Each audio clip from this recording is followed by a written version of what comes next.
కేంద్ర కేబినెట్లో కేబినెట్ మంత్రి హోదాకు ఎవరు సమానం?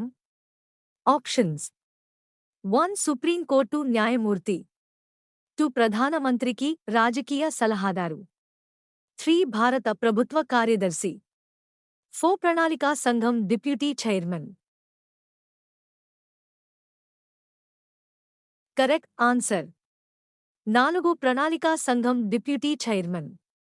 ప్రధానమంత్రి ప్రణాళికా సంఘం ఎక్స్ అఫిషియో చైర్మన్గా వ్యవహరిస్తారు. క్యాబినెట్ ద్వారా నియమించబడిన ప్రణాళికా సంఘం డిప్యూటీ చైర్మన్కు క్యాబినెట్ మంత్రి హోదా ఇవ్వబడుతుంది.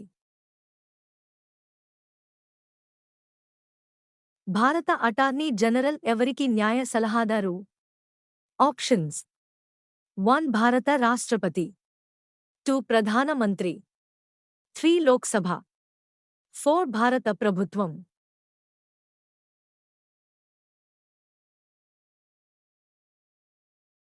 Correct answer. 4 భారత ప్రభుత్వం. నిరూపితమైన దుష్ప్రవర్తన లేదా అసమర్థత కారణంగా పార్లమెంటు ఉభయ సభలు ప్రత్యేక మెజారిటీతో ఆమోదించిన తీర్మానం ఆధారంగాని రాష్ట్రపతి తొలగించవచ్చు.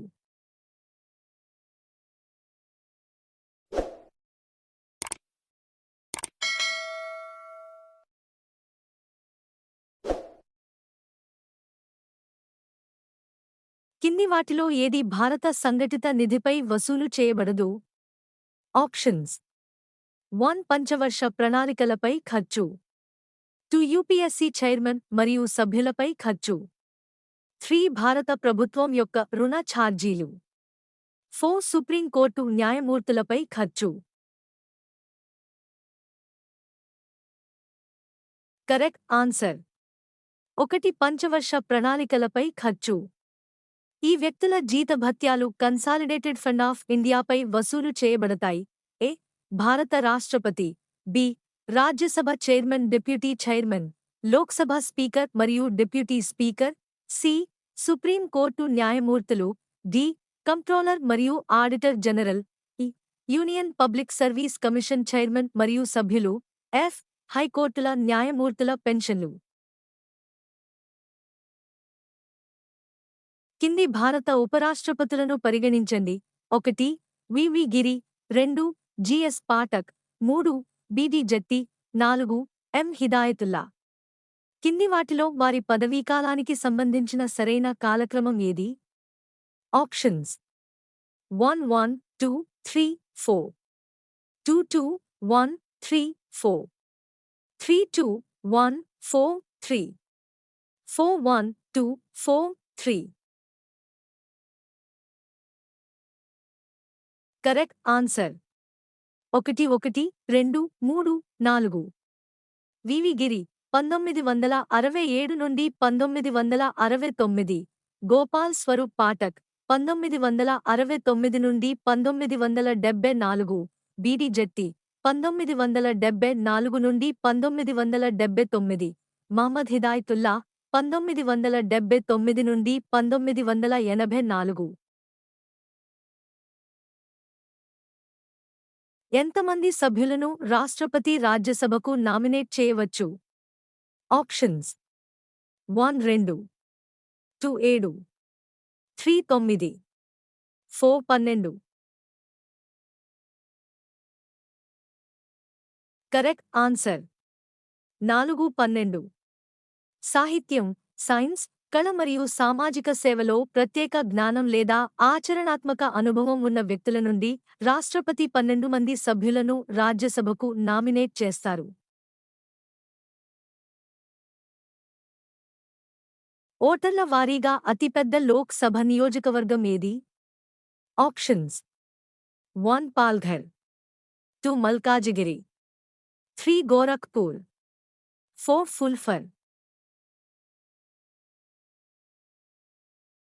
Correct answer. 2 మల్కాజిగిరి. తెలంగాణలోని మల్కాజిగిరి నియోజకవర్గంలో అత్యధిక ఓటర్లు ఉన్నారు. యూపీఎస్సీ యొక్క అసలు వెర్షన్ అయిన పబ్లిక్ సర్వీస్ కమిషన్ ఎప్పుడు ఏర్పాటు చేయబడింది? ఆప్షన్స్: 1 అక్టోబర్ 1, 1926, 2 ఏప్రిల్ 1 1937 3 ఆగస్టు 15 1947 4 జనవరి 26 1950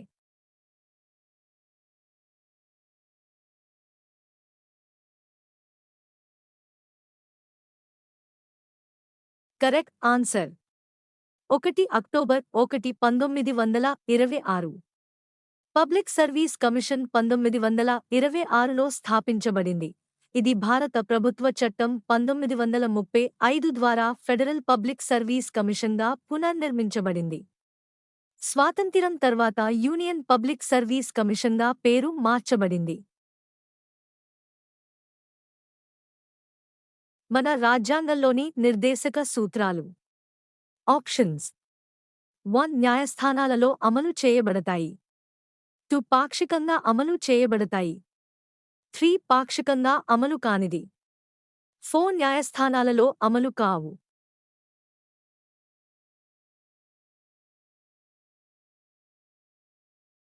కరెక్ట్ ఆన్సర్ 4 న్యాయస్థానాలలో అమలు కావు.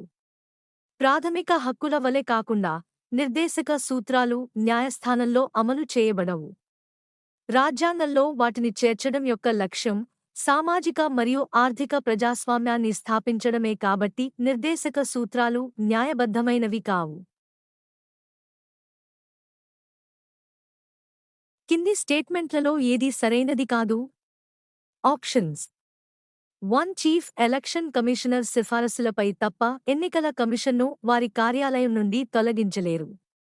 2 ప్రధాన ఎన్నికల కమిషనర్ మరియు ఇతర ఎన్నికల కమిషనర్ సమాన అధికారాలను కలిగి ఉంటారు.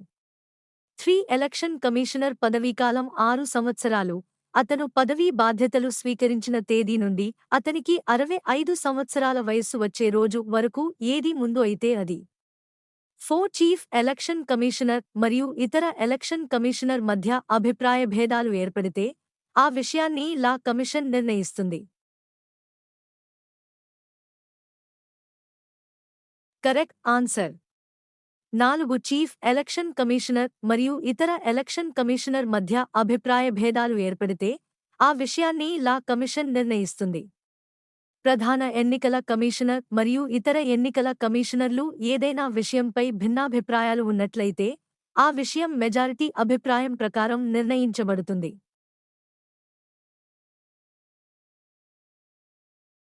కింది వాక్యాలలో సరైన వాక్యాలు ఏవి? 1 ప్రభుత్వం చేసే ఖర్చు మరియు పన్నుల ద్వారా వసూలు చేయాల్సిన రాబడి తప్పనిసరిగా లోక్సభ మరియు రాజ్యసభ రెండింటి ద్వారా ఆమోదించబడాలి. 2 భారత రాష్ట్రపతికి వ్యతిరేకంగా అభిశంసన అభియోగాన్ని పార్లమెంటులోని ఏ సభలోనైనా ప్రవేశపెట్టవచ్చు. ఆప్షన్స్ 1 1 మాత్రమే, 2 2 మాత్రమే, 3 1 మరియు 2, 4 2 సరైన వాక్యాలు కాదు. కరెక్ట్ ఆన్సర్ 3 1 మరియు 2. భారత రాజ్యాంగ పీఠికకు ప్రెఫెస్ మూలం ఏమిటి? ఆప్షన్స్ 1 హక్కుల చట్టం, 2 లక్ష్యాల తీర్మానం ఆబ్జెక్టివ్స్ రెజల్యూషన్, 3 భారత ప్రభుత్వ చట్టం 1935, 4 ప్రాథమిక హక్కులు. కరెక్ట్ ఆన్సర్ 2 లక్ష్యాల తీర్మానం ఆబ్జెక్టివ్స్ రెజల్యూషన్. 1946లో జవహర్లాల్ నెహ్రూ ద్వారా ఆబ్జెక్టివ్స్ రెజల్యూషన్ ఆమోదించబడింది.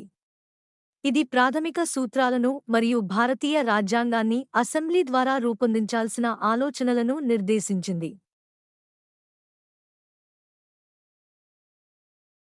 అధికారిక విగ్గును విస్మరించి గాంధీ టోపీని ధరించి సభకు అధ్యక్షత వహించిన మొదటి స్పీకర్ ఎవరు?